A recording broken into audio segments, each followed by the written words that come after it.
नमस्कार, आप देख रहे हैं इंडियन टीवी 24 न्यूज। आइए नजर डालते हैं इस वक्त की बड़ी खबर पर। अखिलेश के घर में गरजे अमित शाह, निशाने पर रहा INDI गठबंधन। सपा के गढ़ में हैट्रिक लगाने की कवायद। गृह मंत्री अमित शाह करीब 7 साल बाद सपा अध्यक्ष अखिलेश यादव के घर आए तो उनका तरकश मुद्दों के बाणों से सजा था। एक एक बाण निकालकर INDI गठबंधन पर संधान किया। राहुल बाबा और अखिलेश भैया के चुटकी भरे संबोधन के साथ दोनों नेताओं पर हमला किया। तरकश में परिवारवाद, आतंकवाद, कानून व्यवस्था, राम मंदिर, कोरोना वैक्सीन के बाण थे तो इटावा में 10 वर्षों में कराए गए विकास कार्यों की लंबी फेहरिस्त के माध्यम से निकटता का एहसास कराते हुए सपा के गढ़ में हैट्रिक मारने का दाव भी था। अमित शाह ने 21 मिनट का किया संबोधन। 21 मिनट के संबोधन की शुरुआत में अमित शाह ने इटावा से आत्मीय रिश्ता जोड़ते हुए यहाँ के महाकालेश्वर, नीलकंठ, कालीवाहन, पिलुआ वाले हनुमान मंदिर को नमन किया। आजादी के आंदोलन में इस वीर भूमि के अविस्मरणीय योगदान का जिक्र करने के साथ ही कमांडर अर्जुन सिंह भदौरिया को याद किया तो नुमाइश पंडाल तालियों की गड़गड़ाहट से गूंजित हो गया। मंदिरों के प्रति श्रद्धा और कमांडर का विस्मरण के साथ ही सीधे जनता से जुड़ने के लिए संवाद शैली में भाषण के चुनाव प्रबंधन के रणनीतिकार निहितार्थ निकाल रहे थे। दरअसल आजादी के आंदोलन में लाल सेना के जरिए चंबल घाटी में अंग्रेजों के दांत खट्टे करने वाले कमांडर अर्जुन सिंह भदौरिया आजादी के बाद जन नेता बन चुके थे।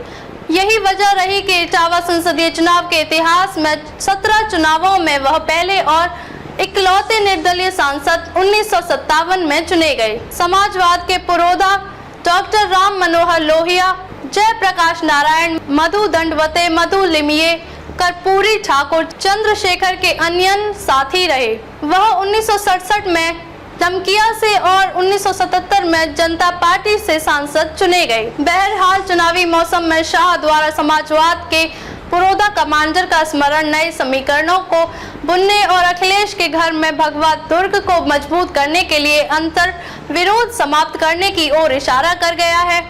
इसी नुमाइश पंडाल में शाह ने पहली चुनावी सभा 27 अक्टूबर 2016 को संबोधित की थी। तब वह भाजपा के राष्ट्रीय अध्यक्ष थे।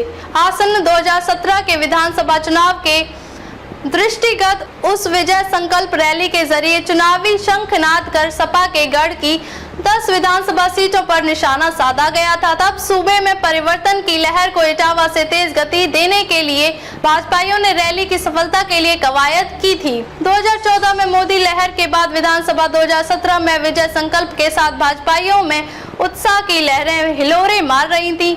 सपा से संसदीय सीट छीनने के बाद भाजपा 10 में से 6 सीटों पर भगवा फहराने में कामयाब रही थी। इनमें से 15 पर बसपा का और बाकी 9 सीटों पर सपा का कब्जा था। तब भाजपा सपा प्रमुख मुलायम सिंह यादव को उनके ही घर में घेरने में कामयाब रही थी। उस कामयाबी को आधार माना जाए तो इस बार भाजपा ने शाह की सभा के जरिए 2 संसदीय सीटों पर फिर से भगवा फहराने की हुंकार भरी है। तब गुलाबी सर्दी की शुरुआत हो चुकी थी और इस बार गर्मी में उमस से लोग पसीना पसीना हो रहे थे, लेकिन भाजपाइयों में उत्साह की कमी नहीं थी। भारत माता और जय श्री राम के जयकारों के साथ पंडाल गुंजित होता रहा।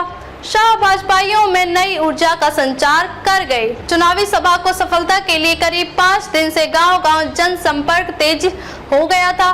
जनप्रतिनिधियों के स्तर पर जारी अंतर्द्वंद को पार्टी हाईकमान ने सीज फायर कराकर उनका एक साथ जनसंपर्क कराकर धड़ों में बटे कार्यकर्ताओं समर्थकों को एकजुटता का संदेश दिया। लग्जरी गाड़ियों से क्षेत्र में निकले नेताओं ने तेज धूप में पगडंडियां भी नापी तो भव्य दिव्य राम मंदिर में रामलला की प्राण प्रतिष्ठा के बाद दूसरी बार हथेली में चावल लेकर शाह की चुनावी सभा का बुलवा भी दिया। अब तक के लिए बस इतना ही। फिर होगी आपसे मुलाकात ऐसी ही एक और बड़ी खबर के साथ। तब तक के लिए नमस्कार और देखते रहिए इंडियन टीवी 24 न्यूज।